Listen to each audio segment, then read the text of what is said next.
네, 이제 하나님 말씀 보겠습니다. 하나님 말씀은 사무엘상 21장 10절에서 15절까지 말씀인데요. 10절, 11절 두 절 말씀만 제가 봉독합니다.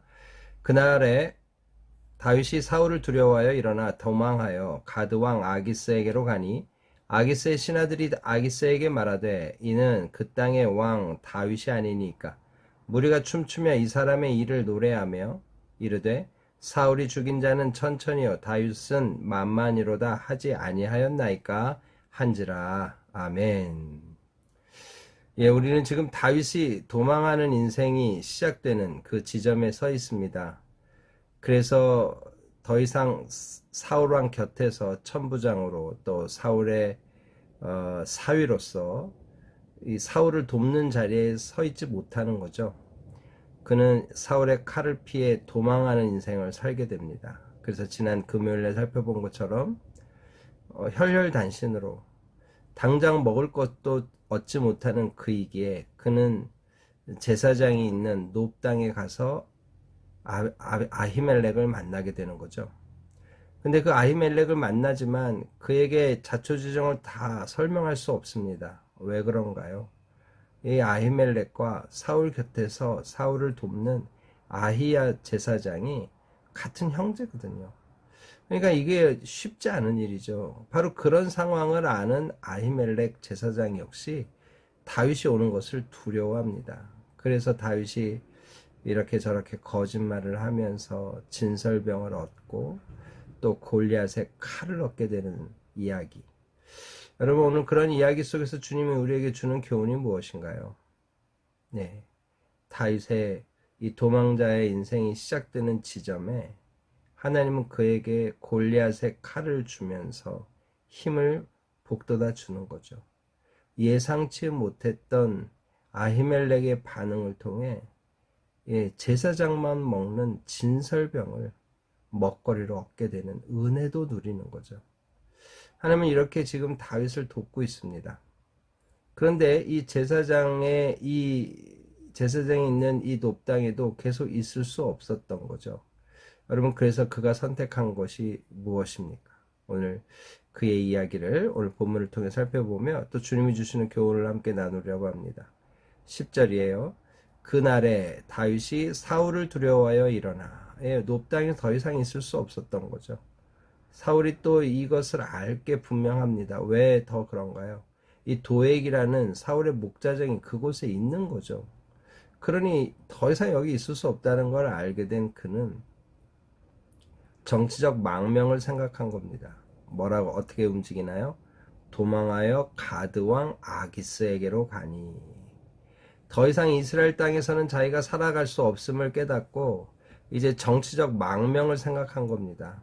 그래서 블레셋의 5 영주 중에 하나인 가드 지역의 왕 아기스라는 왕에게 찾아가게 되는 거죠.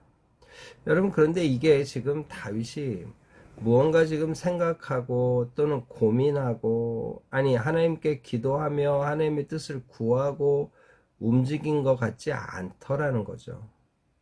블레셋의 영지에 들어가는 거에 있을 수도 있겠죠. 그런데 왜 하필이면 가드입니까? 물론 놉당에서 가드까지의 거리가 가장 가까웠다 할 수도 있어요. 실제로 놉당에서 남서쪽으로 한 34km 정도의 이 가드 땅이 있다고 하니까 그곳을 선택했을 수도 있겠죠. 그런데 이 가드가 어떤 지역입니까? 우리가 아는 대로 사무엘상 17장 4절에 블레셋의 장군인 골리앗의 출신이 이 가드예요. 가드. 뭐라고 되어 있습니까? 그의 이름은 골리앗이요 가드 사람이라. 그래도 오늘 그곳을 찾아가는 거죠. 여러분, 지금 골리앗을 때려 누인 지 얼마나 시간이 지났는지 알 수는 없습니다. 그러나 블레셋 사람에게는 이 자신이 믿고 신뢰하던 골리앗을 단박에 누워버린 이 어린 꼬마, 어린 소년, 이 다윗에 대한 기억은 잊혀지지 않을 겁니다. 근데 그 다윗이 승승장구 사울의 사위가 되고 그것도 자기 민족 블레셋 사람의 200명을 죽여서 사위가 되고 천부장이 돼서 블레셋과의 싸움에서 늘 나와 승리하는 것들을 지금 듣고 있는 거죠. 그런데 오늘 다윗은 그런 것을 생각을 했는지, 이건 기도도 안 하고 생각도 없었던 반응이 아닐까 싶습니다. 그냥 가드왕에게 간 거예요. 그런데 이게 이제 지금 설명드린 것처럼 가드 사람들, 이 아기스의 신하들이 대박에 알아보는 거죠. 뭐라고 얘기합니까? 11절이에요. 아기스의 신하들이 아기스에게 말하되 이는 그 땅의 왕 다윗이 아니니까. 지금 왕은 사울이에요. 근데 블레셋 사람들에게는 다윗이 왕 같은 존재입니다. 이스라엘을 대표해서, 이 블레셋을 대표해서 나섰던 골리앗을 때려 누웠죠. 왕보다 더 센 자가 다윗이었어요. 사울보다 더 센 자가 다윗인 거죠. 그러니까 이스라엘 왕이라고 이야기하는 거예요. 지금 다윗은 자기 나라에서는 도망자가 돼서 도망하고 있는데 블레셋에 왔더니 자기를 이스라엘의 왕이라고 얘기하는 거예요. 이걸 듣는 다윗의 입장은 어떨까요?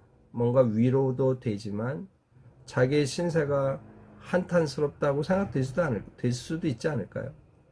그런 상황이죠.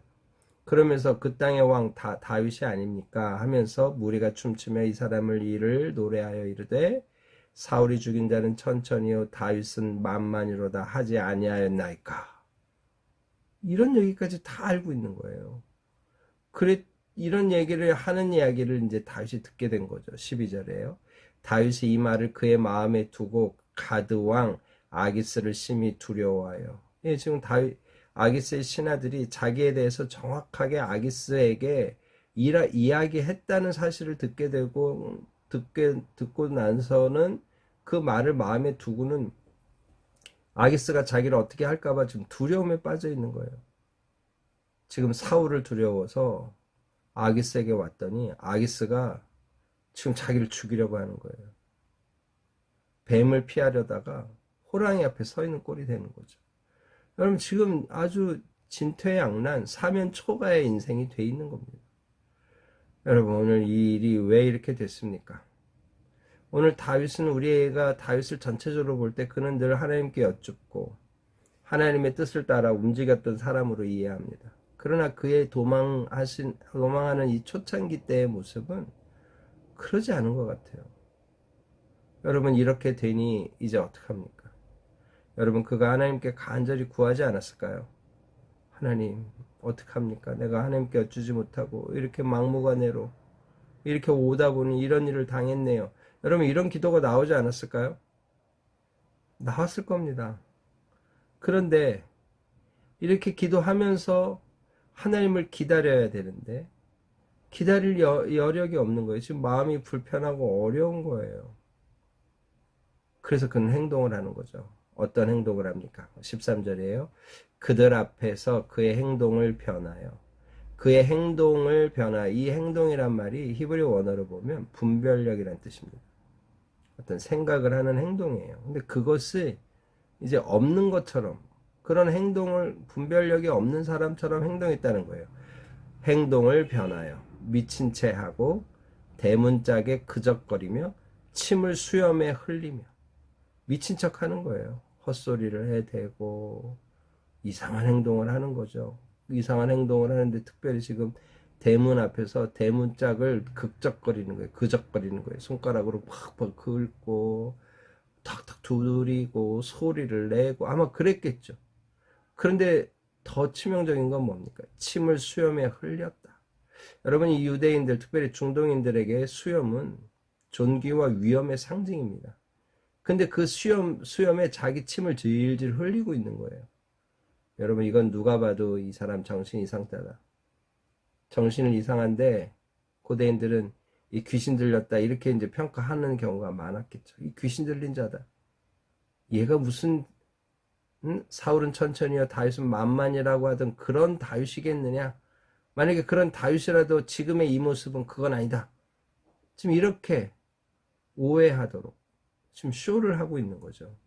근데 그 쇼가 뭐가 들어간 겁니다. 아기스가 그의 신하에게 이르되 너희가 너 보거니와 이 사람이 미치광이로다. 어찌하여 그를 내게로 데려왔느냐. 야, 미치광이를 왜 데려왔어? 지금 이러고 있는 거죠. 그러니까 다윗이 지금 연기를 잘한 겁니다. 그런데 내게 미치광이가 부족하여서 너희가 이 자를 데려다가 내 앞에 미친 짓을 하게 하느냐?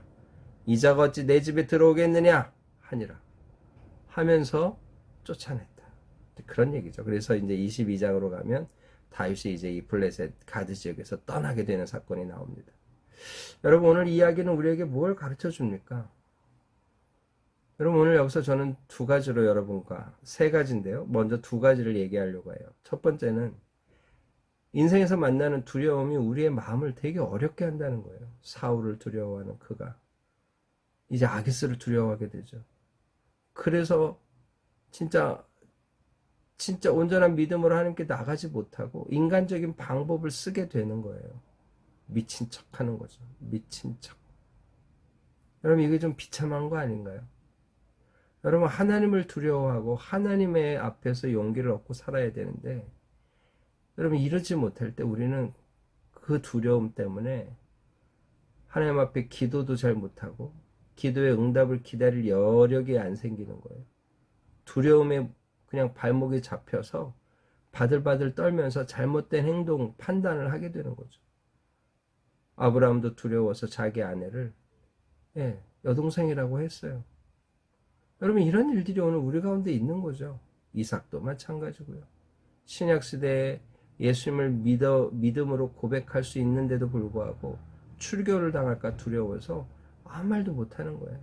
여러분, 이런 두려움들이 오늘 우리의 발목을 잡을 수 있다는 거죠. 진짜 두려워할 게 무엇인지 우리가 생각해야 된다는 거죠. 두려움에 발목 잡히지 않게 해주십시오. 하나님만 두려워함으로 세상의 두려움을 돌파하며 나갈 수 있게 해주십시오. 이거 기도해야 됩니다. 여러분, 정말 두려움은 우리의 오금을 저리게 만듭니다. 그냥 굳게 만들어버려요.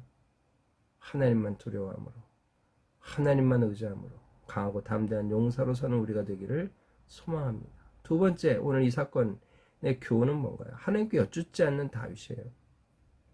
하나님께 묻지 않아요. 두려움에 그냥 발목이 잡혀서 순간 그냥 행동을 해버리는 거예요. 사울이 두려워서 이제 사무엘에게도 못 가고 요나단과 더 만날 수도 없고 이제 성소에 갔더니 거기에 도액이 있고, 여러분, 지금 사방이 자기를 우겨싼다고 생각하는 거예요. 자기의 의가, 자기의 생각이 확 돌아버린 거예요.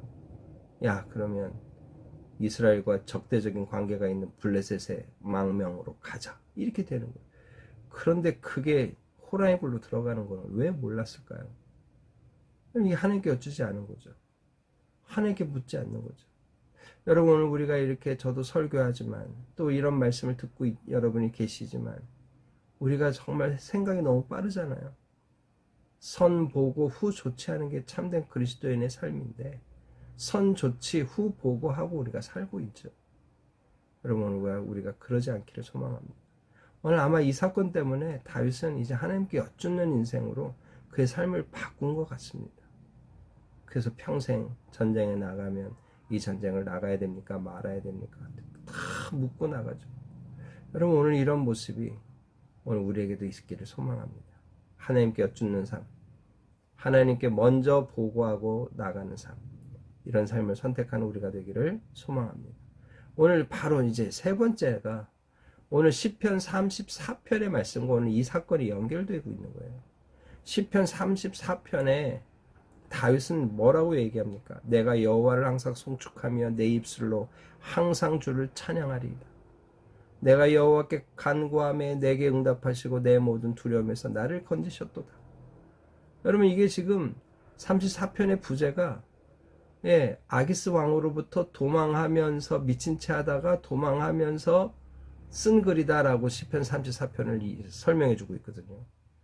그런데 오늘 그런 노래를, 그런 상황에서 그 상황을, 그 어려운 상황, 두려운 상황을 모면하면서 내가 여호와를 항상 송축한다. 내 입술로 항상 주를 찬양한다.